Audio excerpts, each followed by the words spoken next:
Orang Kudus. Sobat Katolikana, saatnya kita simak kisah orang kudus yang dipersembahkan oleh Radio Katolikana. Penulis naskah Arif Setiawan.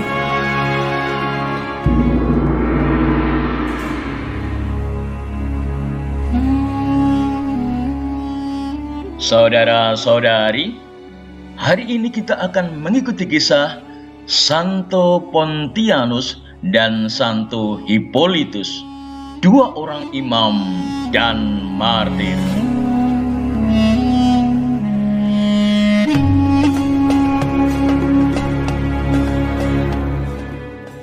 Hippolytus adalah imam dan murid Santo Irenaeus.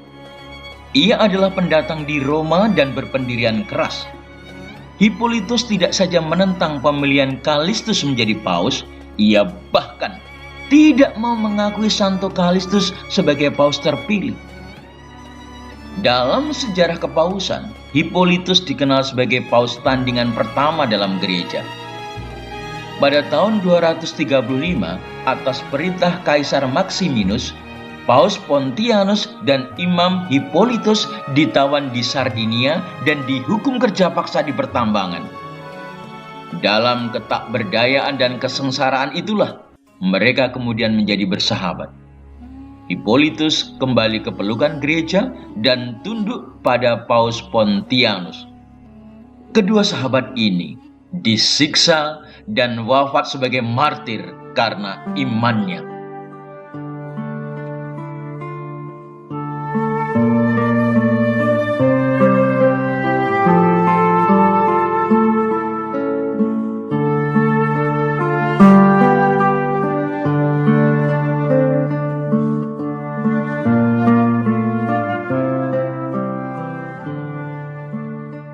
Saudara-saudari, pada Injil Matius bab 6 ayat 9 hingga 21 dikatakan, "Janganlah kamu mengumpulkan harta di bumi.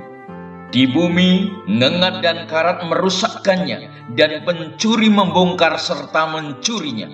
Tetapi kumpulkanlah bagimu harta di surga. Di surga ngengat dan karat tidak merusakkannya dan pencuri tidak membongkar serta mencurinya. Karena di mana hartamu berada, di situ juga hatimu berada." Membaca kebenaran ini, seharusnya orang percaya. Sebagai anak-anak Tuhan, kita harus sungguh-sungguh menyadari bahwa ada larangan dan peringatan Tuhan supaya kita tidak lagi memikirkan perkara-perkara dunia, karena hal itu tidak abadi. Yang Tuhan inginkan adalah kita berjuang untuk mengumpulkan harta yang kekal, sebab orang yang memberikan hatinya kepada Tuhan akan terus diingat oleh Tuhan dan pada akhirnya akan tinggal dalam kekekalan bersama-sama dengan Tuhan. Untuk itu, mari kita renungkan kebenaran ini dengan sungguh-sungguh. Lalu tanyakan kepada diri kita masing-masing, apakah selama ini kita sudah memberikan hati kita kepada Yesus atau masih membiarkan terikat dengan dunia ini?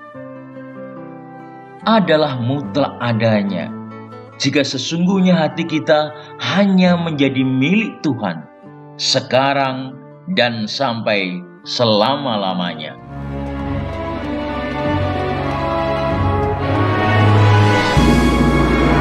Demikian kisah orang kudus hari ini. Kisah orang kudus dapat Anda simak di Radio Katolikana setiap hari pukul 12 waktu Indonesia Barat dan pukul 19 waktu Indonesia Barat. Sampai jumpa di kisah orang kudus selanjutnya.